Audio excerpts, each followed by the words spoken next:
She moving like guys recently দেখতেছি টিকটকে এই ভিডিওটি খুবই ট্রেন্ডিং এ চলতেছে। তো এই ধরনের ভিডিও যে আপলোড করতেছে তার ভিডিও কিন্তু ফলো চলে যাচ্ছে। তো আজকের এই ভিডিওটির মাধ্যমে জানতে পারবেন আপনার পছন্দের ফটোটি কিভাবে আপনারা এই ভিডিওটি এডিট করবেন। তো এই এডিটটা শিখতে চাইলে অবশ্যই নাটনের সম্পূর্ণ ভিডিওটি দেখবেন, কেউ ভিডিওটি স্কিপ করবেন দেখবেন না। তো চলুন কথা না ভিডিও শুরু করা যাক। ওয়েল গাইস, এই জন্য প্রথমে আপনারা টিকটক অ্যাপসে চলে আসবেন। তো আমি টিকটক অ্যাপসটি ওপেন করলাম। ওকে গাইস, অ্যাপসটি ওপেন হয়ে গেলে দেখবেন এরকম একটি ইন্টারফেস আসবে। এবার নিচে প্লাস আইকন দেখতেছেন, এই অপশনে ক্লিক করবেন।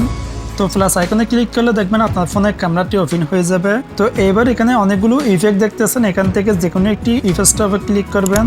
তো যে কোনো একটি ইফেক্টের উপর ক্লিক করলে নিচে একটি অপশন পেয়ে যাবেন, ভিউ অল ইফেক্টস নামে, এই যে অপশনে ক্লিক করবেন। তো এই অপশনে ক্লিক করলে দেখবেন সবগুলো ইফেক্টস চলে আসবে। তো এইবার এখানে সার্চ বার অপশন দেখতেছেন, এই অপশনে ক্লিক করবেন। তো এই অপশনে ক্লিক করার পর এবার সার্চ বার অপশনে ক্লিক করবেন।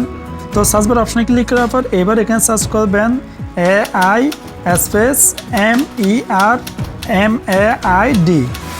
ওকে গাইস, এটা লিখে সার্চ করলে দেখবেন আপনারা এই ইফেক্টটি পেয়ে যাবেন। তো আপনারা এই ইফেক্টটার উপর ক্লিক করবেন। তো এই ইফেক্টটার উপর ক্লিক করলে দেখবেন ইফেক্টটি চলে আসবে। তো আপনারা কি করবেন, এই ইফেক্টটার উপর ক্লিক করবেন। তো এই ইফেক্টটার উপর ক্লিক করলে দেখবেন আপনার গ্যালারিতে যতগুলো ফটো আসে সবগুলো এখানে শো করবে। তো এখান থেকে আপনার পছন্দের ফটোটি নিয়ে নেবেন, যে ফটোটি আপনি ভিডিও এডিট করবেন। তো এখান থেকে আমার এই ফটোটি নিয়ে নিলাম। ওয়েল গাইস, ফটোটি নেওয়ার পর দেখতেই পাচ্ছেন ফটোটি জেনারেট হয়ে যাচ্ছে।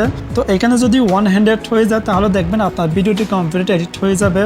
তো এখানে আরেকটি বিষয় হচ্ছে, দেখতে পাচ্ছেন এখানে কিন্তু এই ভিডিওটি এডিট হতে প্রায় আপনাদের 1 ঘন্টা 20 মিনিট সময় লাগতে পারে। তো এতক্ষণ তো আমরা এখানে বসে থাকতে পারবো না। তো আমরা কি করব, নিচে জেনারেট ইন ড্রাফট অপশন দেখতেছেন, এই অপশনে ক্লিক করে দিবেন।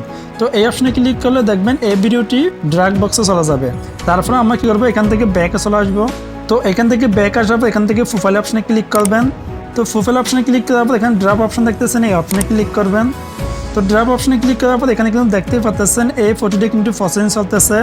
তো এখানে আপনারা যদি কয়েক ঘন্টা পর দেখেন তাহলে আপনার ভিডিওটি দেখবেন কমপ্লিট এডিট হয়ে যাবে। এখানে আপনাদের 2-3 ঘন্টা লাগতে পারে, এটা হচ্ছে আপনার নেট কতটুকু স্পিড এটার উপর নির্ভর করবে। কারো 2 ঘন্টা বা কারো 3 ঘন্টাও লাগতে পারে। তো দেখেন এর আগে আমি কতগুলো করে রাখছিলাম, এগুলো কিন্তু এডিট হয়ে গেছে। তো আমার এটা কিন্তু এডিট হতে প্রায় 3 ঘন্টা লাগছে, আপনাদের এর থেকে বেশি বা কমও লাগতে পারে। তো এই জন্য 2-3 ঘন্টা পরে সেখানে অবশ্যই চেক করে নেবেন। তো ভিডিওটি কমপ্লিট হয়ে গেলে এখান থেকে নেক্সট অপশনে ক্লিক করবেন।